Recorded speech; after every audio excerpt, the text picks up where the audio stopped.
Hello நண்பா! இன்னைக்கும் ரொம்ப ஒரு இன்ட்ரெஸ்டிங்கான ஒரு வீடியோல தான் நம்ம சந்திச்சிருக்கோம்னு சொல்ல முடியும் நண்பா. இன்னைக்கு வந்து ஒரு புதுசா லான்ச் பண்ணப்பட்டிருக்கிற ட்ரையம்ப் தரப்புலேருந்து ட்ரையம்ப் ஸ்பீட் T4ன்னு சொல்லிட்டு ஒரு வண்டி வந்து லான்ச் பண்ணியிருக்காங்க. ஆல்ரெடி ஸ்பீட் 400ன்னு ஒரு வண்டி இருந்தது. அதுக்கு இது டவுன்கிரேடாக வந்து லான்ச் பண்ணியிருக்காங்கன்னு நம்மளுக்கு சொல்ல முடியும். இது வந்து ப்ரைஸ் வைஸ் பார்த்திங்கன்னா அந்த ப்ரைஸுக்கும் இதுக்கும் வந்து ஒரு 23,000 டிஃப்ரெண்ட் வந்து இது கம்மியாக கிடைக்கும்.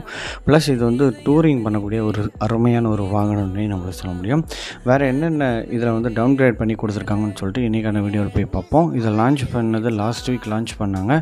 நமக்கு வந்து இப்போ தான் கொஞ்சம் வீடியோ போடுறதுக்கு கொஞ்சம் இது இருந்தது. அதனால் வந்து இப்போ நம்ம இந்த வண்டியை பற்றி ஃபுல்லாகவே நம்ம தெரிஞ்சுக்கலாம். யாராவது இந்த வண்டியை வாங்கணும்னு விருப்பப்பட்டிங்கன்னா நம்ம சேனலை மறக்காமல் சப்ஸ்கிரைப் பண்ணி வச்சுக்கோங்க. ஃபுல்லாகவே வீடியோவை பார்த்தீங்கன்னா உங்களுக்கு ஒரு ஐடியா கிடைக்கும் இந்த வண்டியை வாங்கலாமா வேணாமான்னு.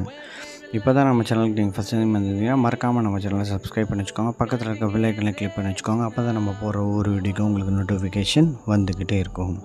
வித்தவுட் டிலே வாங்க நம்ம ஸ்ட்ரெயிட்டாக வீடியோக்குள்ளே போகலாம். ஃபஸ்ட்டு வண்டியோட இன்ஜினோட லுக்குங்க செம்மையாக கொடுத்துருக்காங்க. அதில் எந்த விதமான சேஞ்சஸுமே நம்மளுக்கு கிடையாதுன்னு நம்மளுக்கு சொல்ல முடியும். சேஞ்ச் எங்கே இருக்குதுன்னு பார்த்திங்கன்னா அந்த மஃப்ளர்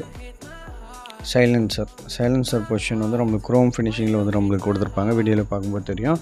ஆனால் வீடியோவில் பார்க்குறது நீங்கள் இதை விட ஹை-எண்ட் வேரியண்ட்டு அது ட்வின்னு சொல்லிட்டு 1200 சிசி பைக்கு நம்மளுக்கு வீடியோ கிடைக்காதனால நம்ம வந்து இந்த வீடியோ வந்து எடுத்து யூஸ் பண்ணியிருக்கோம்னு நம்மளுக்கு சொல்ல முடியும். அஃபிஷியல் வீடியோ வந்து யூஸ் பண்ணியிருக்கோம். இதில் வந்து நம்மளுக்கு பார்த்திங்கன்னா கிராஃபிக்ஸும் நம்மளுக்கு சேஞ்ச் பண்ணியிருக்கிறாங்க. ப்ளஸ் ஸ்டைல் செக்ஷனுமே நம்மளுக்கு சேஞ்ச் ஆகுது. அதில் வந்து ஸ்பீட் 400ல் வந்து பார்த்திங்கன்னா அப்சைட் டவுன் ஸ்போக்ஸ் வந்து நம்மளுக்கு கொடுத்துருப்பாங்க. இதில் வந்து நார்மல் வந்து 43 mm டெலஸ்கோபிக் சஸ்பென்ஷன்ஸ் வந்து நம்மளுக்கு யூஸ் பண்ணியிருக்கிறாங்க. பேக் சைடில் மோனோசாக் சஸ்பென்ஷன் அதே தான். மிரரும் பார்த்திங்கன்னா நல்ல மிரர் தான் நம்மளுக்கு கொடுத்துருக்காங்க. அதில் வந்து ஒயர்லெஸ் த்ராட்டில் வந்து நம்மளுக்கு வரும். இது வந்து ஒயர் வந்து நம்மளுக்கு கொடுத்துருக்காங்க. அது த்ராட்டில் பண்ணும்போதே நம்மளுக்கு வந்து க்ளீனாகவே நம்மளுக்கு தெரியுது. டயரும் நம்மளுக்கு வந்து சின்னது பண்ணியிருக்காங்க.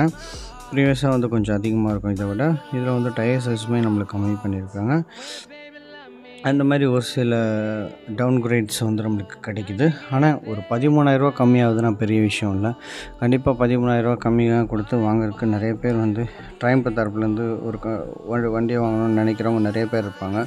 அவங்களுக்கு இந்த 13,000 கம்மியாக இருக்கிறது பெரிய விஷயமாகவே இருக்கும். இந்த வண்டியோட சிசியை பொறுத்த வரைக்கும் 398 சிசி வந்து நம்மளுக்கு கொடுத்துருக்காங்க. Liquid cooled 4 valve DOHC single cylinder engine நம்மளுக்கு வருது. பவரை பொறுத்த வரைக்கும் சரியான பவரில் நம்மளுக்கு கொடுத்துருக்காங்க. ஆனால் அதை கம்பேர் பண்ணும்போது இது வந்து பவர் வந்து 9 PHP வந்து நம்மளுக்கு கம்மியாக தான் இருக்குது. அது வந்து 39 PHP பவர் வந்து வரும். இதில் வந்து 31 PHP பவர் கொடுத்துருக்காங்க. டார்க்கை பொறுத்தவரைக்கும் 36 Nm ஆஃப் டார்க்ஸ் வந்து நம்மளுக்கு கிடைக்குது. அதுவும் 8 Nm வந்து நம்மளுக்கு 8 Nm வந்து நம்மளுக்கு கம்மியாக தான் கொடுத்துருக்காங்கன்னு நம்மளுக்கு சொல்ல முடியும். இது வந்து இதுவும் லிக்விட் கூல் தான், அதுவும் லிக்விட் கூல் தான். ரேடியேட்டர் வந்து நல்லா பெரிய ரேடியேட்டராக நல்லா ஃப்ரண்ட்டில் வந்து கொடுத்துருக்காங்க பெருசாகவே. அதுவும் பார்க்குறதுக்கு நல்லாவே இருக்குது. செல்ஃப் ஸ்டார்ட் மட்டும்தான் அவைலபிளாக இருக்குது. கிக் ஸ்டார்ட் வந்து அவைலபிளாக கிடையாது இந்த வண்டியை பொறுத்த வரைக்கும். கிளச் டைப் வந்து பார்த்திங்கன்னா வித் மல்டிபிள் கிளச் வந்து நம்மளுக்கு கொடுத்துருக்காங்க. 6 speed manual transmission gear box வந்து நம்மளுக்கு கொடுத்துருக்காங்க. போரோட சைஸு 89 mm, ஸ்டோக் வந்து 64 mm. கம்ப்ரஸர் ரேஷியோ பொறுத்தவரையும் 12.1 ரேஷியோவில் நம்மளுக்கு கொடுத்துருக்காங்க. BS6 2.1 வேரியண்ட்டில் வந்து லான்ச் பண்ணியிருக்காங்கன்னு நம்மளுக்கு சொல்ல முடியும். கன்சோலை பொறுத்தவரையும் நம்மளுக்கு வந்து பார்த்திங்கன்னா இன்ஃபர்மேட்டிவாக நம்மளுக்கு கொடுத்துருக்குறாங்க நிறைய இது. அதில் இருந்த மாதிரி தான் கொஞ்சம் கொஞ்சம் வருது. ஆனால் ஒரு சில இது வந்து நம்மளுக்கு சேஞ்ச் பண்ணி வர்ற மாதிரி நம்மளுக்கு வருது. இதில் வந்து நம்மளுக்கு பார்த்திங்கன்னா USB போர்ட் வந்து நம்மளுக்கு கொடுத்துருக்குறாங்க. நல்லா சிங்கிள் பீஸ் சீட்டே நம்மளுக்கு கொடுத்துருக்காங்க. அதுவும் டைல் செக்ஷன்லாம் பார்த்திங்கன்னா நல்ல டிசைனாகவே நம்மளுக்கு கொடுத்துருக்காங்கன்னு நம்மளுக்கு சொல்ல முடியும். இதில் வந்து LED செட்டப்ஸில் டிஸ்பிளே வந்து நம்மளுக்கு கொடுத்துருக்காங்க. பாடியோட டைப் வந்து பார்த்திங்கன்னா க்ரூசிங் பைக்குன்ற ஒரு டைப்பில் வந்து இது வந்து வருது. வண்டியோட overall dimension and capability wise பார்க்கும்போது வண்டியோட ஓவரால் வித்து 825 mm வருது. ஹைட்டை பொறுத்தவரைக்கும் 1098 mm. Fuel capability 13 liters tank வந்து நல்லாவே கொடுத்துருக்காங்க. நல்ல பெரிய டேங்க்கு. மைலேஜுமே நம்மளுக்கு வந்து ப்ரீவியஸ் ஜென்ரேஷனில் ஸ்பீட் 400 கம்பேர் பண்ணும்போது இது டவுன்கிரேடுன்றதுனால ஒரு 10% எக்ஸ்ட்ரா கிடைக்கிறதுக்கான வாய்ப்பு இருக்குது. அதில் 30 km மைலேஜ் இல்லை 35 km மைலேஜ் இருந்ததுன்னா கூட ஒரு 3 km 4 km எக்ஸஸாக தருவதற்கான வாய்ப்பு வந்து கம்பெனியில் கிளைம் பண்ணுறாங்க ஆன் பேப்பரு. ஆன் ரோடு வரும்போது தான் நம்ம கரெக்டாக சொல்ல முடியும். வண்டியோட சீட் ஹைட்டை பொறுத்தவரைக்கும் கொஞ்சம் ஹைட்டாக தான் இருக்குது. அந்த வண்டியும் ஹைட்டு தான், இதுவும் ஹைட்டு தான். 807 mm வந்து நம்மளுக்கு கொடுத்துருக்காங்க.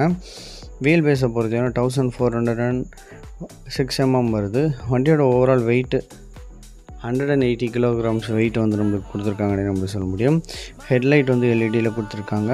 பார்க்குறக்கு அதுவும் நல்லாவே இருக்குது. ட்ரைம்ப்போட இது வந்து ரிசம்பிள் பண்ணுற மாதிரியே தான் இருக்குது. ட்ரைம்ப்பு தான் இது.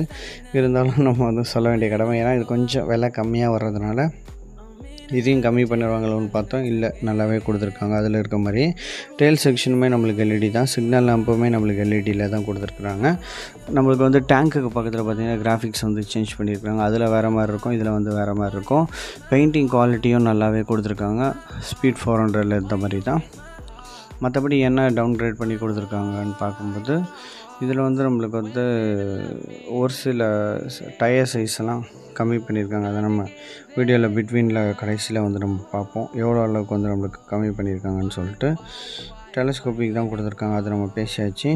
ரேஸ் வந்து பார்த்திங்கன்னா gas charged RSU with external 120 mm wheel travel கொண்ட ஒரு அட்ஜஸ்டபிள் சஸ்பென்ஷன்ஸ் வந்து ப்ரீலோடடாக நம்மளுக்கு கொடுத்துருக்காங்க. ஃப்ரண்ட் வந்து டிஸ்க் பிரேக்கு, பேக் சைடில் வந்து நம்மளுக்கு டிஸ்க் பிரேக்கு, ஏபிஎஸோடு வருது, டுவெல் சேனல் ஏபிஎஸ்.